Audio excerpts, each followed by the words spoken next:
Title: Shadows of Regret. Detective Emily Thompson sat in her dimly lit office, surrounded by the haunting memories of unsolved cases.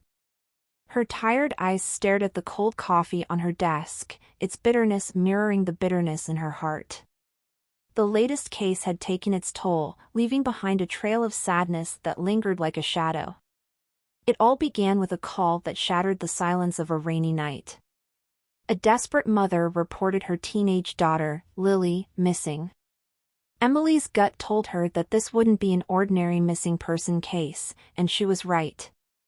Lily's lifeless body was found a week later in an abandoned warehouse on the outskirts of town. The crime scene painted a grim picture. Lily's face, once full of innocence, was now frozen in a silent scream.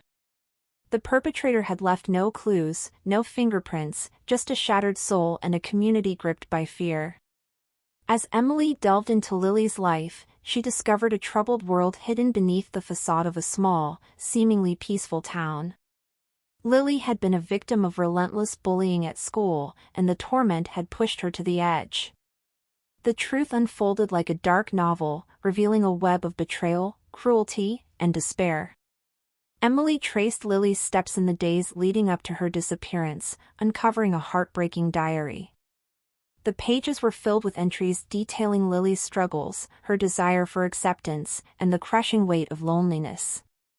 The final entry, dated the night before she vanished, spoke of a profound loneliness that no one seemed to understand. The detective couldn't shake the feeling that the community bore some responsibility for Lily's tragic end. The indifference, the silence, and the refusal to acknowledge the pain of a young soul had allowed darkness to consume her. As Emily relentlessly pursued justice, she faced resistance from those who preferred to sweep the ugly truths under the rug.